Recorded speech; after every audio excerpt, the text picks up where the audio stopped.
Hello and welcome back to TFB. We have the Dream Customs Matt with us because we are going to be unboxing another mini GT drop. In fact, the last time I did that, it was in the month of January 2026, quite some time away. We are in the month of April, in fact, almost mid-April now. And that is where we've got the next drop from Mini GT with a lot of confetti as always.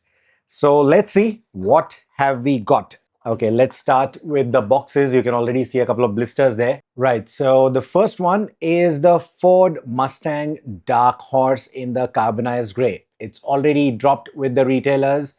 So your favorite Mini GT retailer will already have this if you haven't PO'd this already. The next is a Land Rover. Oh, and yeah, before I move to that, some observation here. No Ford logo on the side. Usually you do get them. Here you still get the Ford hologram, the 3D hologram, but no Ford logo on either sides. There's a very faint Mini GT logo here, but no Ford logo on the side. So that's the carbonized gray Dark Horse again. Here, however, you do get the Land Rover logo. This is the Range Rover 1981 Camel Trophy Sumatra. So they've done a bunch of these Range Rovers. If you want to complete the set, this is the latest drop in that set with all those accessories on top. In fact, I don't have many of these, so I'm definitely excited to see what this one looks like. Then we have the Senna 190E. We've already seen this car, and if you haven't watched my videos on it, there are two videos that we've done. There is one where we talk about the significance of this model as such, where it originated from, why the Senna lettering, why is this car important, etc. And then there are two brands that have done this, Mini GT as well as Tarmac. So we've also done a video detailing the two vehicles. So in case you have to pick one, you can watch that video. It will help you decide which one to pick. What's next? We have a Kaido House. This is the Nissan Skyline 2000 GTR. Kaido Street version 2. Now we've seen a bunch of Kaido Street 2000 GTRs from Nissan, and this time it's in a mustard yellow. Says Kaido Works on the side, Kaido House on this side, and of course the usual licensing information at the back. So that's going to be the Kaido House for you. And then we have James Bond collections coming back. So this time it's the Jaguar XKR in that green with all those weapons on it. This is from Die Another Day. And then we also have another James Bond. This is from the Spectre. This is the Aston Martin DB10.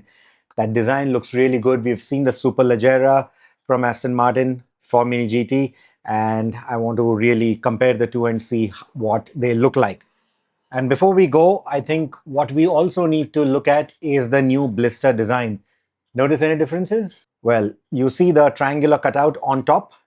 Now, this is the older, I mean, relatively older Blister. The very old one had that hook, and this one has that triangular cutout.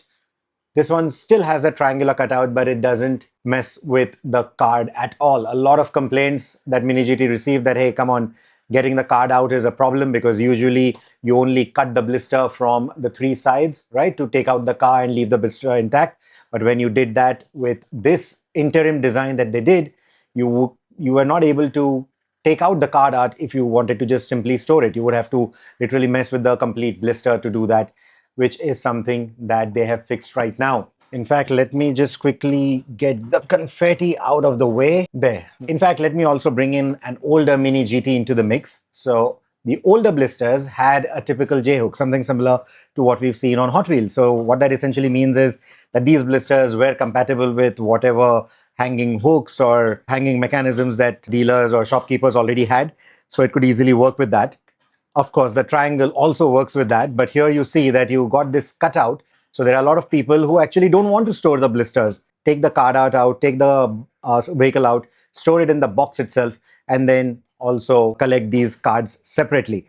And they were having a lot of trouble getting those cards out cleanly from this interim design that Mini GT did with the triangle in between. You would have to completely cut the blister to be able to get the card out, and still, I mean, that triangular cut would look a little ungainly compared to this small rectangular cut on the older one. And now they've simply fixed it by not having any cut at all on the blister. So now the triangle becomes a part of the plastic element. So when you want to discard this, you're still not hurting the blister in any way. Of course, that also means that the new blister stands a little taller. So in terms of compatibility with existing storage spaces, might be a little difficult for people who want to keep it with the blister. But otherwise, if you are collecting the card art, this one is a much easier design. So let me know, in your opinion, which design was best, the new one, the interim one, or the older one. I think the older one still just worked the best in my opinion.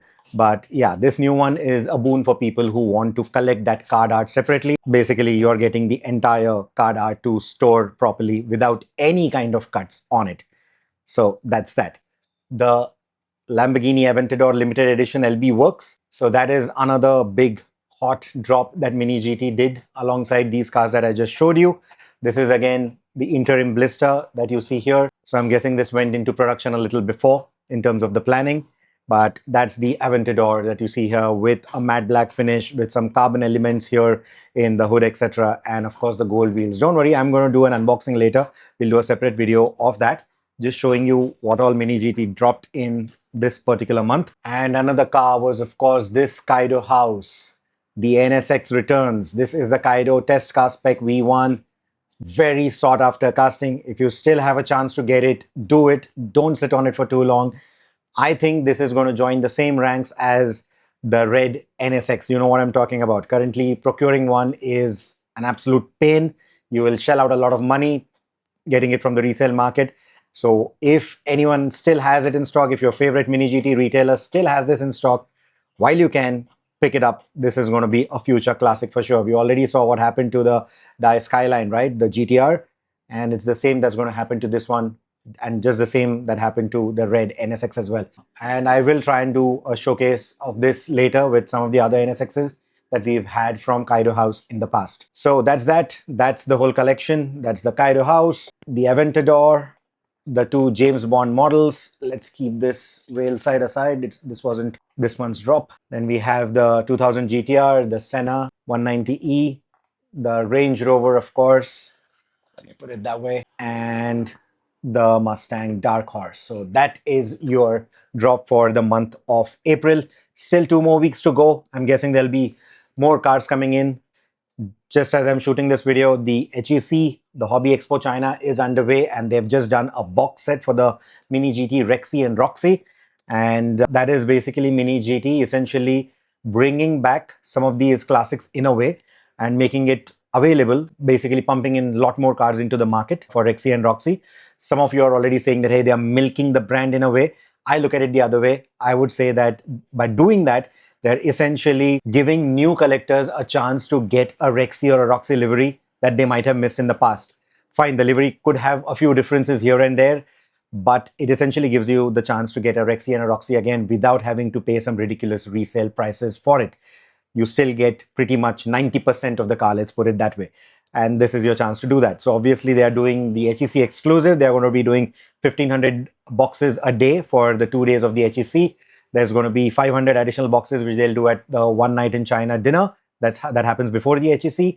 And apart from that, the Rexy pre-orders again open for the one with the golden tooth. If you haven't watched my reel on that, definitely watch it. That also explains how is that new PO or the new Rexy different from the previous Rexys that we've seen from Mini GT and AO Racing. But like I said, that just gives collectors another chance at those cars without having to pay ridiculous resale. So no, as far as I see it, it's not milking the brand.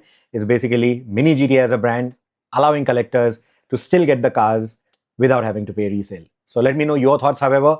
Let me also know your thoughts on the new Blister designs.